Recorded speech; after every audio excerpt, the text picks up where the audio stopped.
আসসালামু আলাইকুম, welcome to my channel online machine technology. যেখান থেকে আমার এই ভিডিওটি দেখছেন সবাইকে জানাই আমার আন্তরিক অভিনন্দন ও শুভেচ্ছা। আজকে আমি আপনাদের সাথে যে ভিডিওটি শেয়ার করবো তা হচ্ছে কীভাবে স্টিম বয়লার তৈরি করতে হয়। আমরা সাধারণত যে বয়লারগুলো ইউজ করি সেই বয়লারগুলো তৈরি করা খুব কষ্টসাধ্য ব্যাপার এবং ব্যয়বহুল। এই বয়লারগুলো কীভাবে তৈরি করা হয় তা আজকের ভিডিওতে আমি আপনাদেরকে ক্লিয়ার করে দেব। বয়লারগুলোকে সাধারণত কেজি বা টনে পরিমাপ করা হয়। বয়লারের ক্যাপাসিটির উপর ভিত্তি করে বিভিন্ন গেজের মোটা লোহার প্লেট দিয়ে বয়লারের বডি তৈরি করা হয়। লোহার প্লেটকে প্রচণ্ড প্রেসারে এই ধরনের গোল আকৃতিতে রূপান্তর করা হয়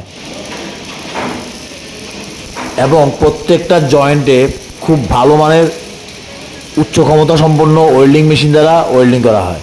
এর প্রত্যেকটা জয়েন্টে ভালো মতো ওয়েল্ডিং করা হয় এবং এরপরে গোলাকার যে চাকতিটি বা গোলাকার যে বডিটি তৈরি হয় এই বডিটিকে হিট টেম্পারেচার চেম্বারে রাখা হয়।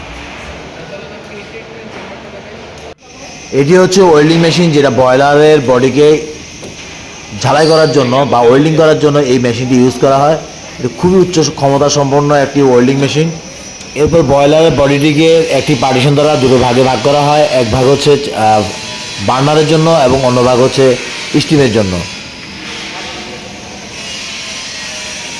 যে অংশটি বার্নারের জন্য রয়েছে সে অংশে বার্নারই সেট করা হয় এবং যে অংশটি স্টিমের জন্য রাখা হয়েছে সে অংশে বিভিন্ন ধরনের ক্যাপাসিটি অনুযায়ী কার্বন স্টিলের টিউব বসিয়ে দেওয়া হয়।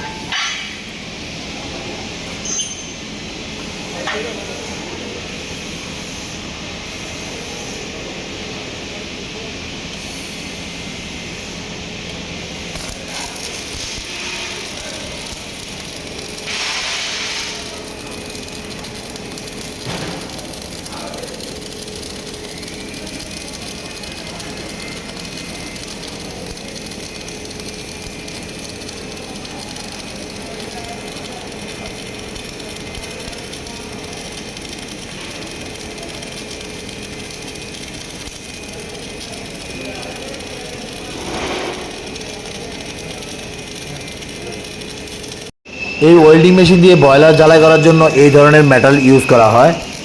নর্মাল যে ওয়েল্ডিং রড আছে সেই রড এখানে ইউজ করা হয় না।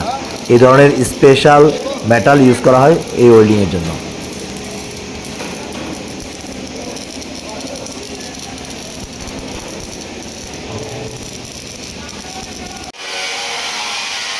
বয়লারের বডিটি তৈরি হয়ে গেলে এই বয়লার বডিটিকে এই হিট চেম্বারের ভিতরে ঢুকিয়ে 600 থেকে 700 ডিগ্রি সেলসিয়াস তাপমাত্রায় রাখা হয়। এটা প্রায় 12 ঘন্টা পর্যন্ত রাখা হতে পারে এবং ওখান থেকে বের করে বয়লারটিকে ঠান্ডা করে তারপর বয়লারের ভিতরে প্রয়োজনীয় সমস্ত কিছু সেট করা হয়, যেমন টিউব, বার্নার, সিমেন্ট, উপরে কাভার শিট, ভিতরে গ্লাস হোল। বয়লার চলা অবস্থায় যেন বয়লার থেকে টেম্পারেচার লস না হয় এই জন্য বয়লারের বডির উপরে গ্লাস হোল লাগিয়ে দেওয়া হয় এবং গ্লাস হোলের উপরে অ্যালুমিনিয়াম বা স্টিলের কাভারিং করে দেওয়া হয়। বয়লারের বার্নার সেট করার আগে ওই বার্নার অংশে প্রয়োজনীয় সিমেন্ট এবং মাটি ব্যবহার করা হয় এবং সবশেষ বয়লার রেডি হয়ে গেলে একে 3 বার হাইড্রোলিক টেস্ট দিয়ে পরীক্ষা করে দেখা হয় এটি উপযুক্ত কিনা। এরপর বয়লারটি ব্যবহার উপযোগী হয়ে ওঠে। ভিউয়ার্স, এভাবে একটি বয়লার তৈরি করা হয়। ভিডিওটি দেখার জন্য সবাইকে ধন্যবাদ। দেখা হবে পরবর্তী কোনো ভিডিও নিয়ে। সে পর্যন্ত ভালো থাকুন। আসসালামু আলাইকুম।